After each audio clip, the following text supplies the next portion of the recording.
Ahora, el taller que me han encomendado para hoy tiene que ver con la experiencia de gozo en la vida del creyente. Y hay un dicho, hay un texto bíblico que dice que los que vinieron antes de mí, ladrones son y robadores, porque gran parte de lo que yo tenía pensado decir esta tarde se ha dicho en la conferencia anterior. Una de las ventajas del taller es que se puede intervenir, de manera que yo voy a pediros colaboración, ayuda para textos. Si alguien quiere hacer una intervención sobre algo, levante su mano y con mucho gusto le vamos a dar paso, porque lo importante es reflexionar sobre el gozo que debemos sentir en cada etapa de nuestro ministerio. Quiero deciros que es habitual pensar que el tema de la carta a los filipenses, ¿cuál es? Muy bien. No discuto por eso. Pero también hay la predicación correcta del Evangelio en Filipenses, ¿o no? Sí. También hay el compromiso de entrega de vida, de sacrificio de vida, ¿o no? Sí. Luego hay muchos temas. Indudablemente el gozo se ha resaltado en la carta habitualmente a lo largo de la historia de la exégesis de esta epístola. Pero el núcleo de la carta, la razón de la carta, cada uno de los temas de la carta descansan en Jesucristo. Cristo es el núcleo de la carta a los filipenses. De manera que un día de estos, no sé, en uno de los temas que tendré Dios mediante, yo pienso recordaros por qué digo esto, pero me vale para una brevísima introducción esta tarde, porque voy a tomar solamente un versículo, y está en 1:21.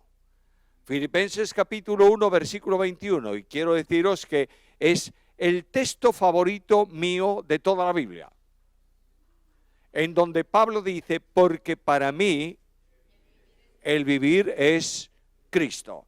Y por esta razón Pablo dice todo cuanto dice en la carta, porque Cristo es el núcleo de la vida de Pablo, la razón de su ministerio, el objetivo de su existencia y la esperanza de gloria.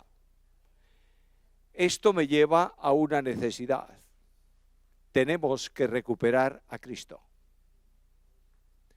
Cristo es el gran desconocido en la iglesia cristiana. Y nos olvidamos de que no hay posibilidad de ningún don especial de parte de Dios. No hay posibilidad de poder para ningún tipo de ministerio. No hay victoria posible en la vida del creyente que no sea en Cristo. Los creyentes a veces tenemos un defecto de razonamiento en cuanto a esto. Cuando hablamos de gozo, cuando hablamos de amor y hablamos de poder, normalmente lo vinculamos ¿a qué persona? Al Espíritu Santo. ¿Es verdad esto? Sin duda ninguna. ¿Quién genera, quién produce el gozo? Bueno, el Espíritu Santo, el fruto del Espíritu, amor, gozo, paz. Pero quiero recordaros que el Espíritu Santo no produce nada de bendiciones de Dios que no tome a través de Cristo. Por eso Pablo dice en la carta, ¿todo lo puedo en el Espíritu que me fortalece? No, todo lo puedo en Cristo que me fortalece. Cuando Dios abre su mano para dar bendiciones, no son asimilables al creyente a no ser que pasen por Cristo, que es el único mediador entre Dios y los hombres. ¿Lo entendemos? No mucho, pero es así. Y cuando hablamos de gozo, tenemos que entender que Jesús dijo a los suyos, para que mi gozo esté en vosotros y vuestro gozo sea completo. Por tanto, estamos hablando de eso.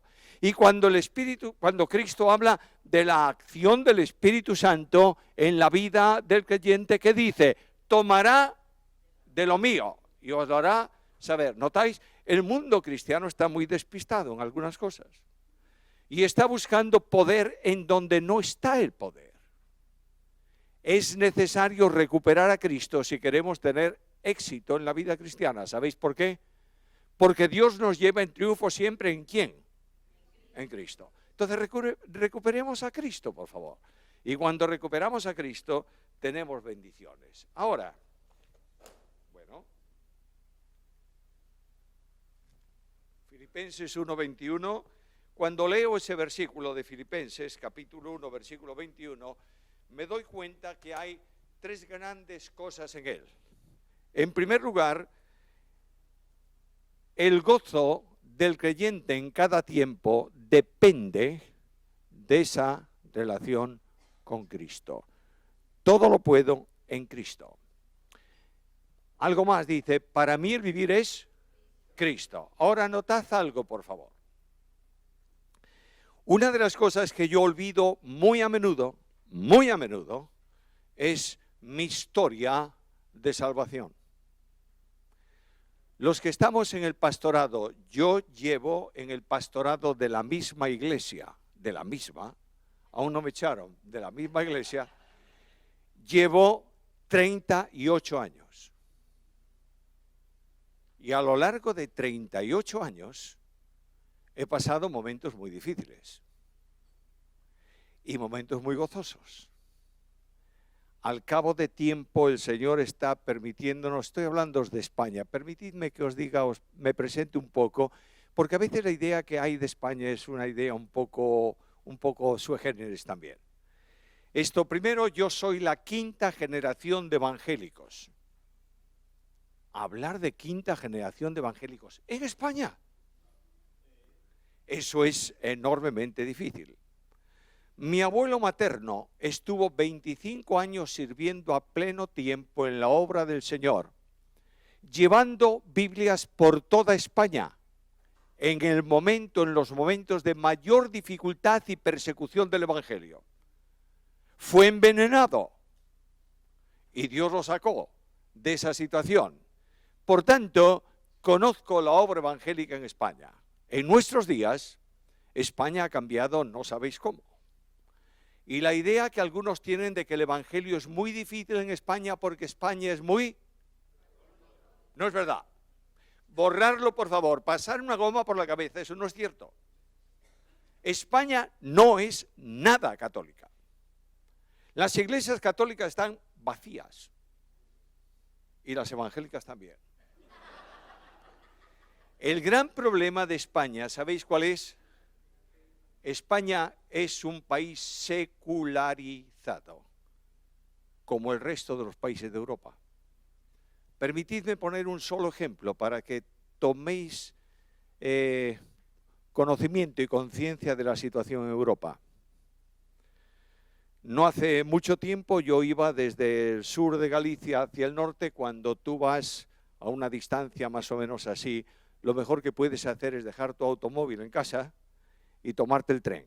Más rápido, más seguro, más tranquilo. Me subí al vagón, al asiento, bajé mi mesa para ponerme a trabajar, me puse a trabajar, se sentó a mi lado un hombre y al cabo de un ratito estaba mirando y me dijo, ¿está usted trabajando con un texto griego? Sí. ¿Y qué hace usted? Y le expliqué. Pues mira, estoy haciendo un comentario al Nuevo Testamento, tal. Y me miró y me dijo, pero ¿alguien lee eso? Y yo le dije, pues parece que sí, porque el editorial sigue editándolo, pero lo que sí le dije es, mire, pero el asunto que me motiva a hacer esto no es que la gente sepa del texto griego, sino del núcleo y razón de este libro. Y le dije, y la razón de este libro es Cristo. Y el hombre me miró y me dijo, si vamos a hablar de Cristo, se acabó la conversación. Catedrático de filosofía de la Universidad Central. Entonces, el gran problema de la obra evangélica en España es que nadie quiere saber de Dios ni de religión. Y aquí es Dios quien actúa, y es Dios quien salva, y es Dios quien mantiene su obra, y es Dios que produce milagros maravillosos como los que estamos siendo testigos en nuestra iglesia, que no es modelo para nadie. Pero lo que sí puedo deciros es que Dios ha permitido un crecimiento tremendo en esa congregación. Ya no cabemos en el templo. 2 cultos diarios y sigue lleno. De manera que estamos ahora mismo construyendo, vamos a empezar a construir un auditorio para 1.200 personas. No es nuestra obra, es la obra de Dios. Nadie puede hacer la obra de Dios, la hace Él solo. ¿Lo entendéis? Por tanto, nosotros somos instrumentos. Y cuando nuestro hermano predicaba esta tarde, me sentía muy identificado con lo que decía, pastores llenos de angustia.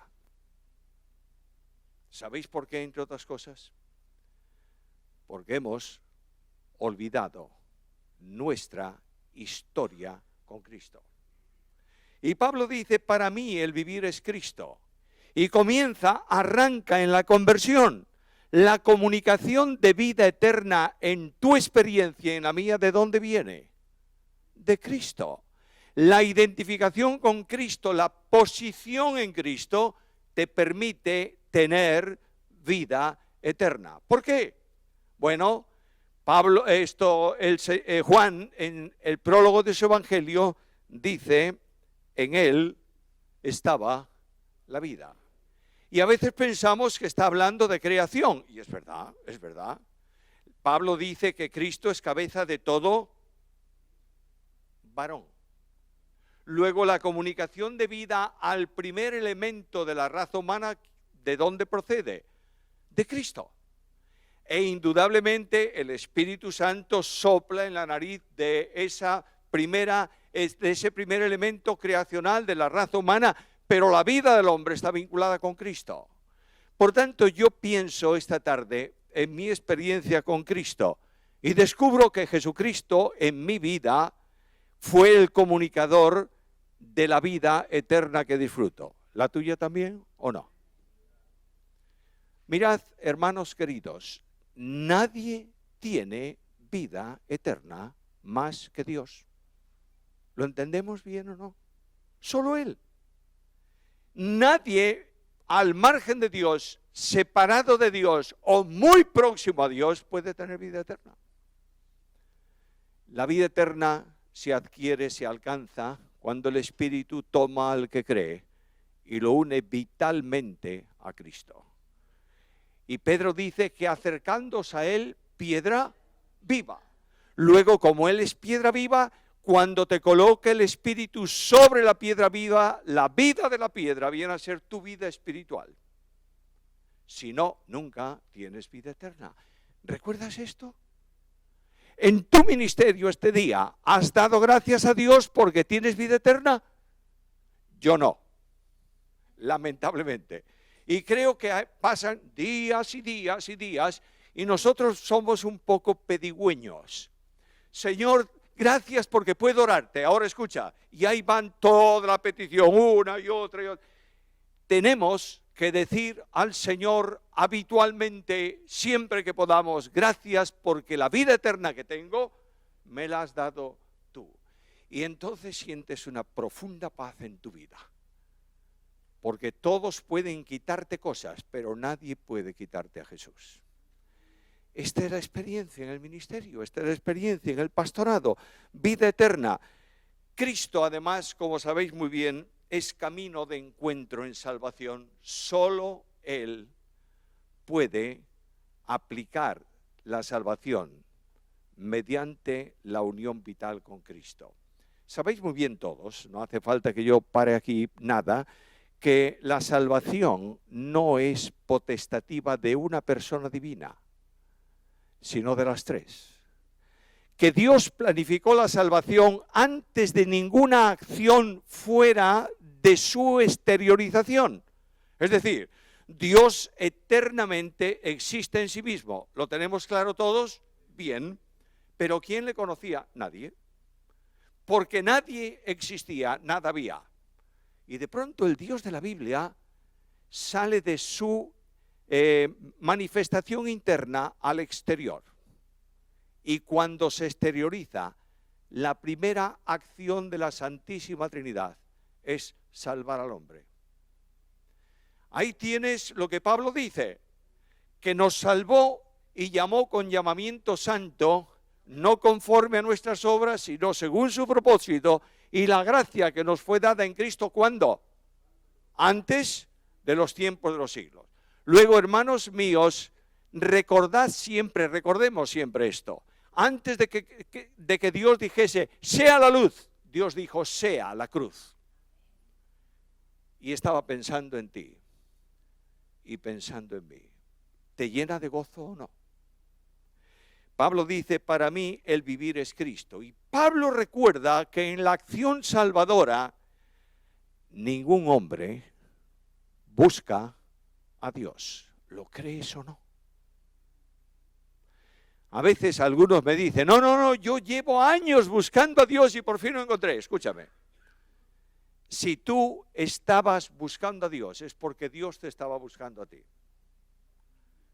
Y tú vas a la Biblia y descubres que la Biblia enseña con toda claridad que no hay justo ni a uno, no hay quien entienda, no hay quien busque a Dios. Y porque el hombre no busca a Dios, es el Hijo del Hombre que viene para buscar y salvar lo que se había perdido. ¿Te acuerdas de esto? ¿Recuerdas cuando en tu camino te encontraste con Jesús? ¿Recuerdas cuando te tomó y te puso sobre sus hombros y te llevó al redil? ¿Recuerdas cuando susurró a tu oído espiritual y te dijo, confía, hijo, tus pecados te son perdonados? Y tú levantaste tus ojos al cielo y comenzaste a decir como Pablo en Romanos capítulo 8, versículo 1, ya no hay ninguna condenación para los que están. ¿Recuerdas esto? Esto te llena de gozo. Y cuando tú te olvidas de que Cristo es elemento esencial en la vida y te olvidas de decir, porque para mí el vivir es Cristo, el gozo desaparece. En segundo lugar, Cristo es también el modo de vida, la forma de vida cotidiana. Nota por favor la expresión. ¿Qué dice Pablo en ese versículo? Porque para mí, no vivir solamente, ¿no? Hay un artículo delante que indica algo. Para mí, la razón de la vida, el motivo de la vida cotidiana es Cristo. Y Cristo produce en ti varias cosas. Una de ellas es libertad. ¿La sientes? Oye lo que dice Jesús. Si el Hijo os libertare. ¿Has parado a pensar en ese versículo, hermano pastor de una iglesia? Misionero. ¿Has parado a pensar en ese versículo? Voy a traducírtelo de otra forma. Solo cuando Cristo te liberta, eres libre. La libertad en Cristo no se produce en el pasado para justificación, se produce en el presente para santificación. En la medida en que Cristo no te liberta a ti de tu forma antigua, eres un esclavo. Porque el hombre está o en la esfera de la esclavitud de la carne o en la esfera del servicio del Espíritu. ¿Te das cuenta o no? No puedes estar en los dos. Por tanto, el Hijo de Dios te liberta. ¿De qué? Una de las cosas que los pastores sentimos muchas veces, lo decía mi hermano, y estoy 100% identificado con él, es cuando llegas a tu casa y dices, no puedo más. Y Satanás está ganando una batalla. A veces es que queremos hacer más de lo que debemos, ¿o no? Sí. Déjame que te cuente una historieta, porque como estamos en un taller puedo permitirme ese lujo, ¿verdad? Claro. Voy a permitírmelo, aunque digáis que no, voy a permitírmelo. Hay un pastor que llega a su casa por la noche cansadísimo, se acuesta en la cama y no puede ni respirar y sueña.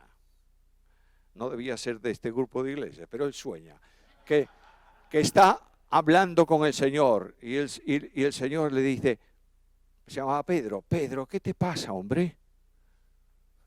No puedo más, Señor. Te veo muy cansado. Claro, muy cansado. A ver, Pedro, cuéntame qué hiciste hoy. Y Pedro dice, Señor, tú lo sabes. No, no, cuéntamelo. Pues mira, Señor, me levanté a las 6 de la mañana, tuve un poquito de oración, me fui a visitar a no sé quién, luego arreglé la puerta de la iglesia, más tarde puse los bancos en orden y así, tal, y a última hora ya no puedo más. Y el Señor le dijo, Pedro, ¿por qué no dejas algo para mí? ¿Cuántas veces yo pensé en mi vida, y los que me conocen saben que tengo una dinámica de actividad? A veces me dicen fuera de lo normal, pero bueno, no sé si es así o no. Pero ¿cuántas veces yo he hecho más de lo que debía? Dios no te ha llamado al ministerio para matarte. Te ha llamado para que sirvas gozoso. Y cuando Cristo está en el ministerio y no tiene tiempo para comer, ¿qué hizo Jesús? Irse a un lugar aparte para descansar. ¿Tomas vacaciones todos los años? Parece que las vacaciones es una herejía. Que el pastor debe morir con la lengua fuera y eso es la bendición de Dios. Eso es la tontería del hombre. Y el pastor tiene que tomar su tiempo de vacaciones y gozarse. ¿Estáis contentos de venir al hotel aquí? Oh, yo vine un día antes que vosotros. Oye, ese mar ahí, tibiecito.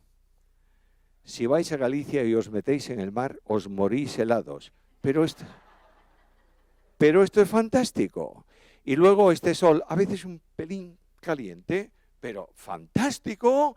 Y el descanso, y no te llama por teléfono nadie. Bueno, posiblemente no te llame nadie por teléfono para decirte, tengo un problema, pastor. Bueno, pues déjalo ahí. Para mí el vivir es Cristo, libertad, vida transformada y vida de paz. Yo quiero preguntarte si esta es tu dinámica de vida. ¿Hay paz en tu ministerio? ¿O hay inquietud? Yo quisiera que me contestaseis, por favor, ya que estamos en un taller. ¿Hay paz en el ministerio o hay inquietud? ¿Y qué es lo que dice Jesús? No se turbe vuestro corazón, creéis en Dios, creed en mí. ¿Y qué dice el Señor? Dice, bueno, estáis muy inquietos, pero voy a haceros un regalo. ¿Cuál? La paz os dejo. ¿Qué más? Mi paz os doy. La paz os dejo es paz de relación con Dios, ya está. Pero la paz mía, la que yo siento hoy, mientras vosotros estáis inquietos, la que yo siento como hombre, es el regalo que os hago. Pero ¿cómo puedo yo obtener la paz de otro? ¿Puedes tú tener mi paz? No. La única manera de tener la paz de Cristo es vivir a Cristo. Y permitir que el Espíritu Santo de Dios reproduzca a Cristo en tu vida y sientes paz. Paz profunda, paz de relación. Ahora, van pasando los años. Yo tengo los míos, ¿sabéis? Aunque no quiera creerlo, pero tengo mis años. Y tú sabes lo que hace aproximadamente unos 6 meses, yo dije al Consejo de Iglesia, tengo 38 años en el ministerio pastoral. Cuando cumpla los 40, chao. Y me dijeron, ¿te vas a dónde? No. Otro pastor en mi lugar y yo me voy. No lo creían. Pero he comenzado a delegar cosas. Porque quiero, en 2 años, salir del ministerio pastoral. No quiere decir esto que yo deje de predicar si quieren que predique, o que deje de hacer el programa de estudio si quieren que lo haga. Pero lo que quiero decir es que llega un momento en que hemos de decir, basta. Mira, los viejos siempre creemos que lo hacemos mejor que los jóvenes. ¿Sabéis esto?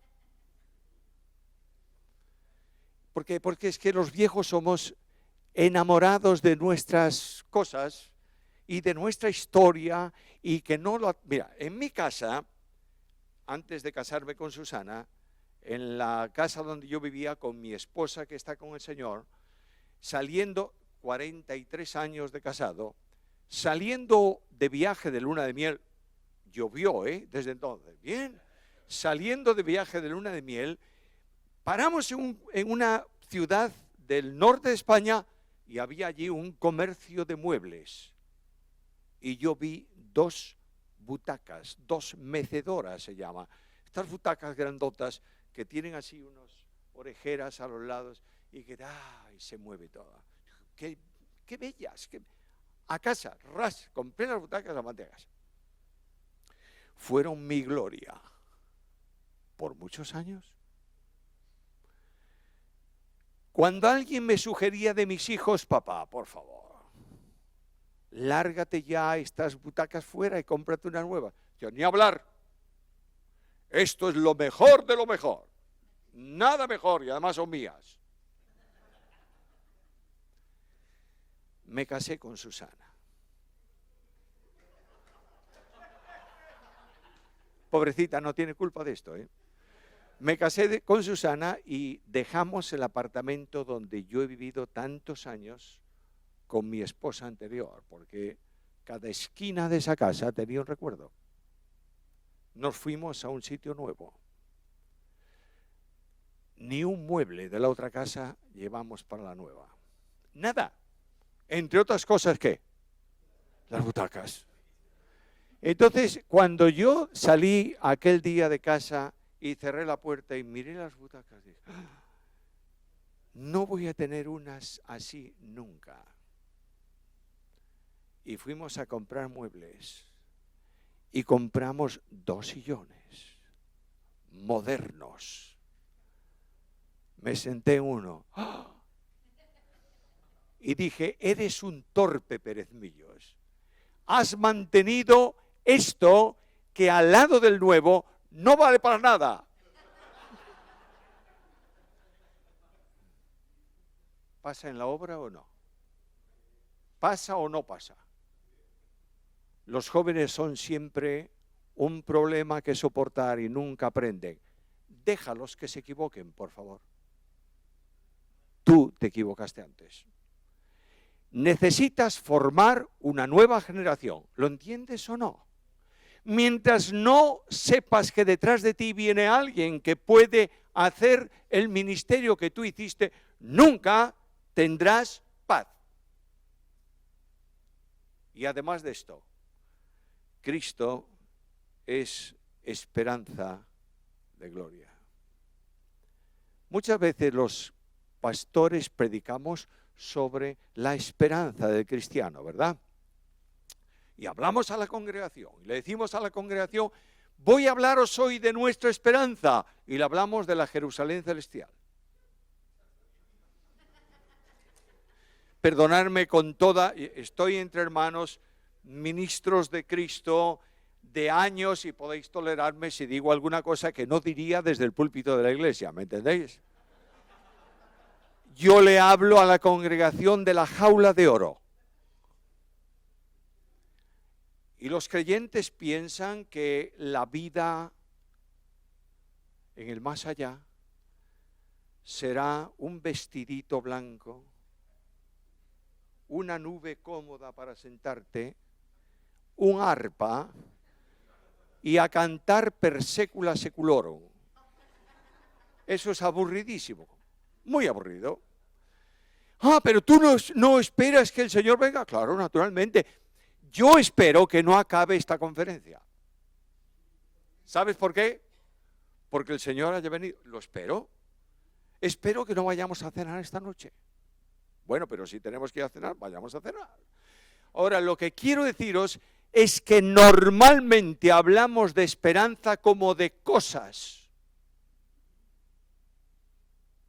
estamos muy equivocados. Cristo es en vosotros esperanza de gloria. Es precisamente Cristo. Tú no esperas el cielo y sí, espero la calle de oro también y todo normal, pero espero a Cristo y Cristo es tu esperanza. Yo quiero preguntarte si ayer o anteayer, la semana pasada, con todos tus problemas de iglesia, ¿tienes algún problema en la iglesia o no? ¿O solamente yo tengo algún problema en la iglesia? ¿Tienes problemas? Esos problemas quedan eclipsados si tienes esperanza en Cristo. ¿Sabes por qué? Escucha la Biblia. Porque esta tribulación momentánea produce en nosotros un cada vez más excelente y eterno peso de gloria. ¿Te das cuenta cómo varía la vida pastoral? Cuando tú puedes decir, para mí el vivir es Cristo, automáticamente cambian las cosas. Porque sabes que Cristo está sustentando tu vida. Ahora, ¿cuáles son las consecuencias?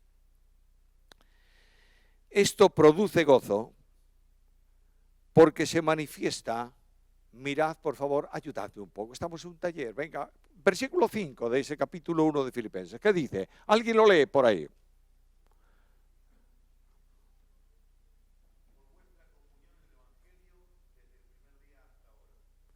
Muy bien, vuestra comunión en el Evangelio. Muchos de vosotros no me conocíais, ¿verdad que no? ¿Cuántos no me han visto nunca? Bueno, ahora sí me veis todos, pero no, unos cuantos. Tú sabes que vino un hermano hace un rato y me dijo, tenía ganas de conocerte porque te conozco no sé por qué. Bueno, mucho gusto. Y algún otro me dijo, te conozco de la BBN. Yo digo, madre mía, esos estudios de BBN debía ser el documento con que Pablo enseñó doctrina a Timoteo. Tiene años y años y años. Bueno, muy bien. ¿Por qué tenemos comunión? ¿Por qué? A ver. ¿Por qué? Por el Evangelio. Muy bien. ¿Solo por eso? Por Cristo. Mejor. Escucha, Juan. Nuestra comunión, la horizontal, es verdaderamente con el Padre, con su Hijo Jesucristo. La comunión horizontal no es posible sin la comunión vertical. De modo que cuando tú no estás en comunión con Cristo, no estás en comunión con su pueblo.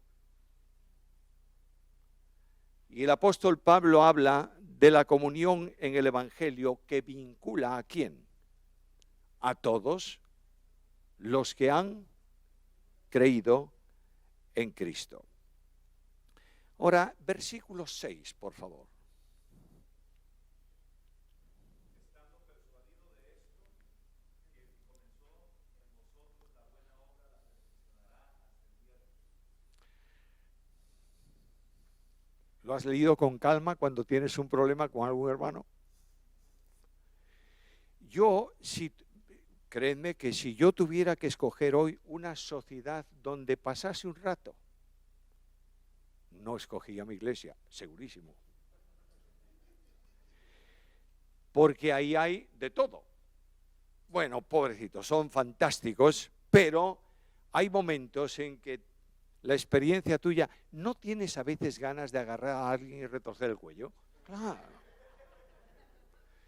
Y decir, a ver si me deja en paz de una vez por todas. ¿Es así o no es así? Claro.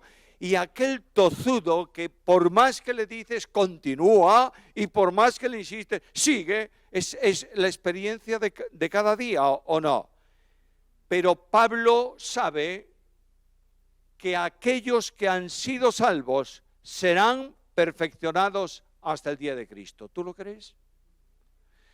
Bueno, hay ovejas tranquilitas y algunas son un poco díscolas. Y en medio de las ovejas, ¿sabes lo que hay también? Muchas cabras. La cabra es incapaz de hacer lo que hace la oveja. Y hay ovejas que son muy raras, tienen un comportamiento muy extraño, pero son ovejas del Señor o no. Hace años yo estaba con unas conferencias en una ciudad de España que se llama León. León es una ciudad del centro de Castilla.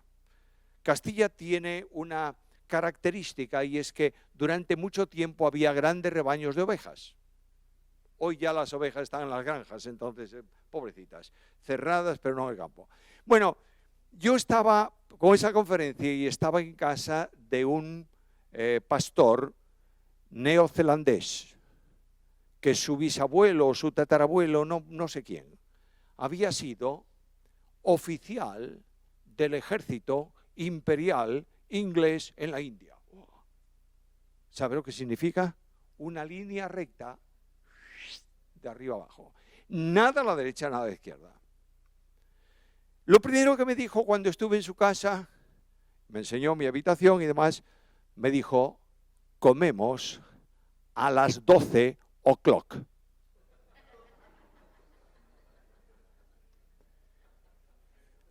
A las 12 del mediodía en España, la gente está trabajando. Y alguno posiblemente estaría pensando en la comida. Pensando. No. A las 12 sonaba el reloj de la catedral que se oía desde la casa. ¡Plong! Sí, ya. Comida. Yo procuraba extender la conversación con el pastor todo cuanto podía, pero como mucho, a la 1 menos cuarto, a la 1, habíamos terminado. Y entonces me decía, bueno, vamos a pasear. Muy bien.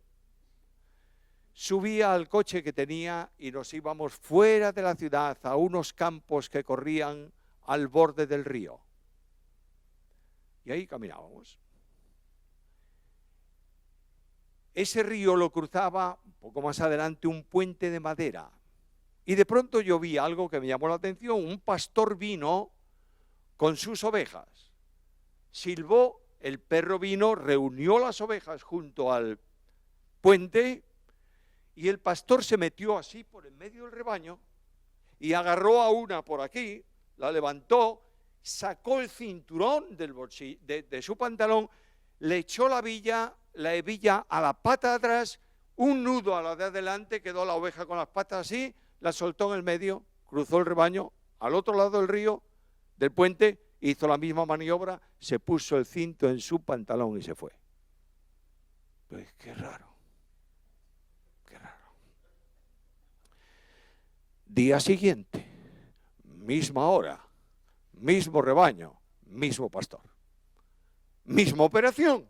Y entonces yo dije, no, yo no me quedo sin saber por qué hace esto. Y fui junto al pastor, le dijo, perdóneme usted, mire, le he visto hacer esto ayer tal. Y él me miró como catedrático en ovejas.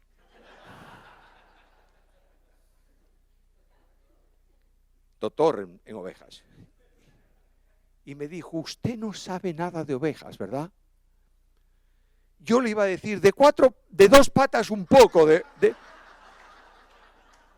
4 no. Y me dijo él, pues mire, yo le voy a explicar. Esta oveja, cuando llega al puente, no cruza el puente, se pone a correr por la orilla del río y detrás de ella el resto. De modo que yo la ato, la pongo y las otras la empujan y cruza el río. Muchas gracias, muchas gracias. Yo dije para mí, si yo soy el pastor, arreglo el problema, me como la oveja y se acabó. Pero resulta que esa oveja forma parte del rebaño. Hay muchas ovejas así en la iglesia. No las mates, por favor. Primero, no son tuyas, son del Señor. Lo que tú tienes que tener seguro es que Dios operará un cambio definitivo en su vida. De manera que encomienda la carga al que puede sostenerte a ti y ama su rebaño. Cristo se hace modo de vida y la causa produce un cambio en Pablo. Por favor, capítulo 3, ahora versículo 7. ¿Qué dice?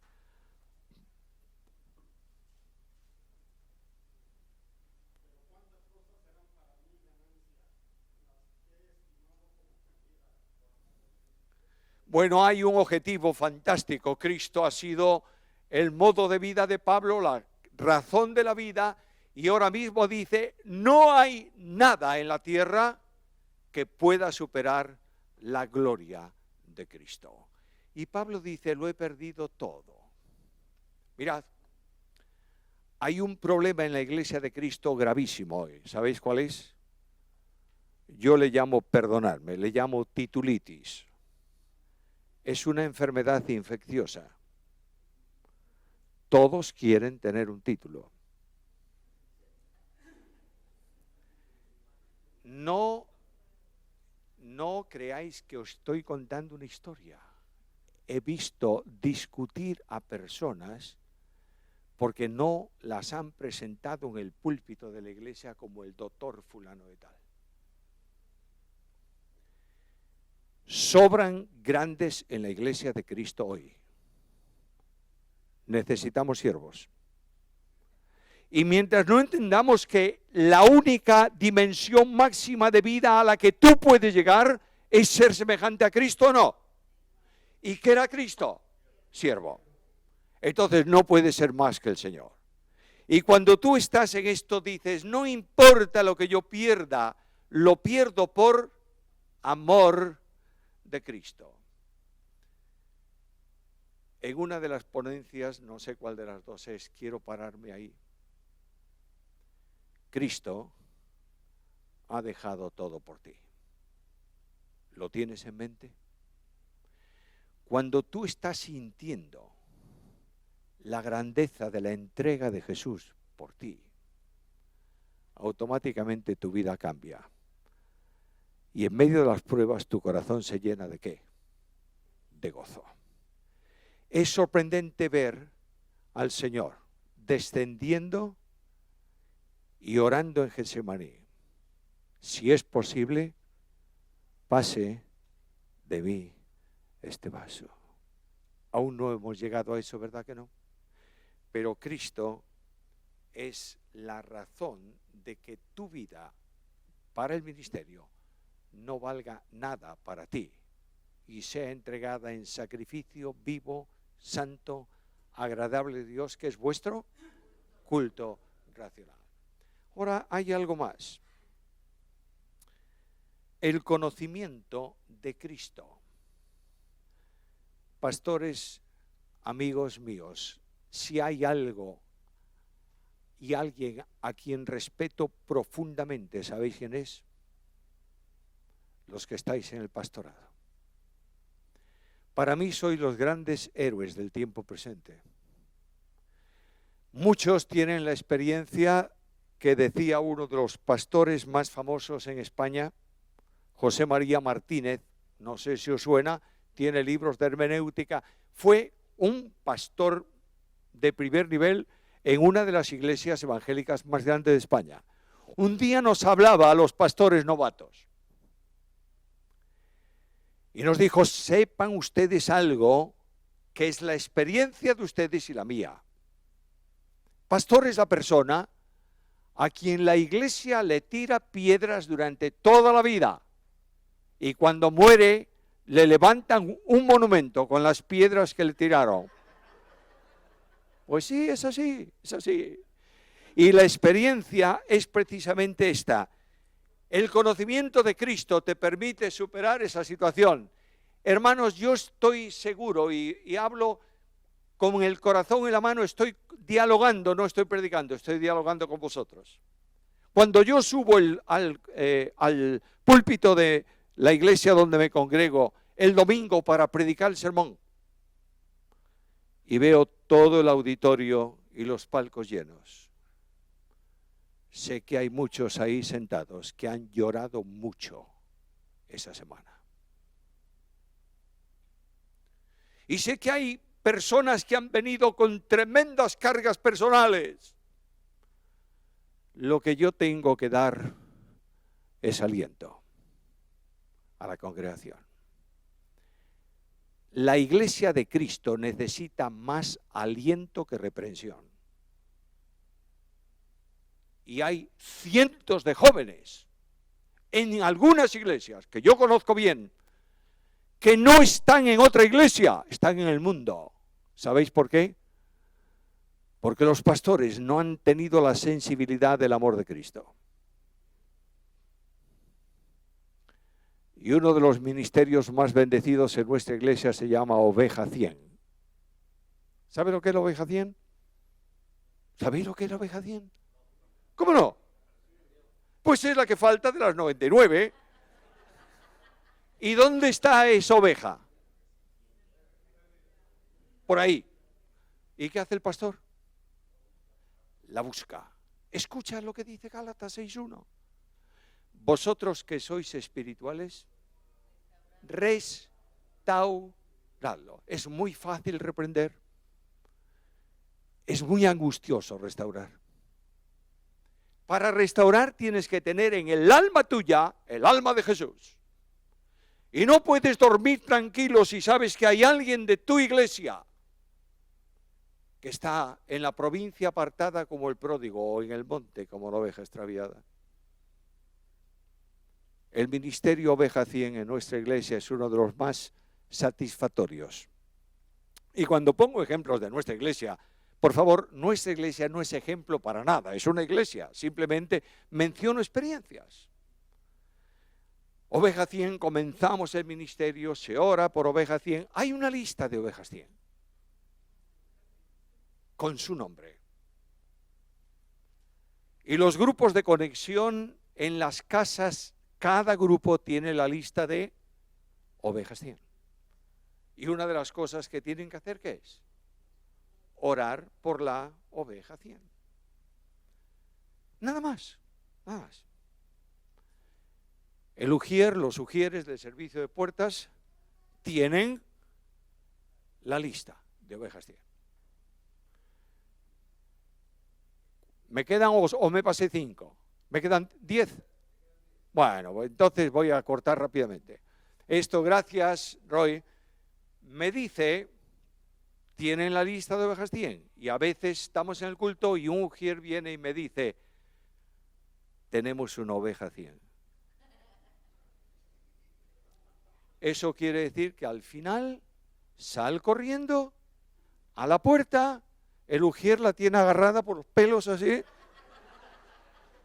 y está esperando que tú llegues, y cuando llegas allí yo le digo, parece mentira, ¿cuánto tiempo sin venir? Mira, ¿te parece bien? ¿No vuelve más? Simplemente le doy un abrazo y le digo, te amo mucho, Dios te bendiga. Esa oveja continúa. Y en el consejo pastoral de iglesia tenemos hoy una Oveja 100. Hermanos míos, la angustia del pastor que pierde una oveja se ve siempre recompensada cuando la encuentra. Aquí tienes a Pablo. Y Pablo te da la dirección en la epístola. Por favor, capítulo 3, versículo 8. ¿Qué dice? Y vamos terminando rápido.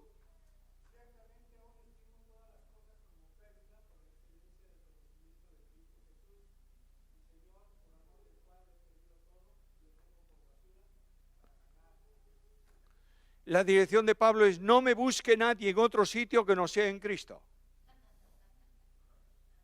Esta es la gran cuestión. Cuando tú y yo tenemos la convicción de que estamos en Cristo, Cristo está en nosotros y vivimos para su gloria, tenemos lo último que un pastor necesita. ¿Sabes qué es? 4:13. Todo lo puedo en Cristo que me fortalece. Y cuando Pablo escribe esto, ¿os dais cuenta dónde está Pablo? Se dijo en la reunión anterior. ¿Dónde está? En la cárcel, esperando que a lo mejor le liberan, a lo mejor le condenan. Pero Pablo en la cárcel puede decir, no hay nada para mí imposible, porque Cristo provee de poder. Y vas llegando al final del ministerio, hermano. Y Pablo llega al final del ministerio y en la carta 2 Timoteo dice algo muy importante. Timoteo, estoy solo. Todos me abandonaron. Yo cuando leo eso a veces digo, pero parece mentira. ¿Cómo es posible que después de tanto tesón, de tanto esfuerzo, de tanto denuedo, de tanto compromiso, cómo es posible que está solo? Pero Pablo me dice, no, eso es lo que tú piensas, pero no estoy solo. El Señor está a mi lado. Este es el secreto de la vida pastoral. Sentir a tu lado el Señor. Hace tiempo, hace unos cuantos años, yo estaba pasando por un momento dificilísimo en mi ministerio. Me había metido a hacer algunos cambios, no de doctrina, de formas. No, la doctrina no se negocia, de formas. Y algunos se levantaban porque cuanto menos Biblia sepas, más te peleas por formas. Esto siempre se hizo así. Y así fuimos enseñados. Bueno, por esa regla de 3 no debía haber reforma. Y cuando yo estaba con esto, había un grupo de angustiadores en mi alrededor. Y un día me levanté sin ganas de leer ni de orar. Y me fui a mi despacho. Y dije al Señor, Señor, por favor, ayúdame. Me puse a leer, ¿sabéis qué salmo? Sí, ¿lo sabéis? El Salmo 20. Yo estaba leyendo ese salmo mecánicamente y mi cabeza estaba en los angustiadores. Y dije al Señor, Señor, necesito leer con sentido. Y me puse a leer en alto, no a gritos, en alto. Jehová es mi pastor, nada me faltará, bla, bla, bla, todo. No sentía nada. Hasta que llegué al versículo 5. Aderezas mesa delante de mí en presencia. Y es como si Dios me dijera, no me dijo nada. Dios habla por esto y nada más que por esto, ¿lo entendéis o no? Nada de eso. Me dijo esta noche, ¿para qué cenaría este tipo? Esto no. Pero me dijo, sentí un impacto especial en el versículo, como si el Señor me dijese, Samuel, ¿qué tienes a tu alrededor? Angustiadores, Señor. ¿Y qué hacen? Angustiarme. Bueno, es su oficio, por eso son angustiadores. Y el Señor con su mano apartó los angustiadores y puso una mesa. Dijo, siéntate, vamos a dialogar tú y yo. Y una paz infinita que solo podrán los amados de Dios comprender. La sientes en el alma. Y sabes que no estás solo. ¿Has venido con tu carga? ¿Cuántos han venido con cargas?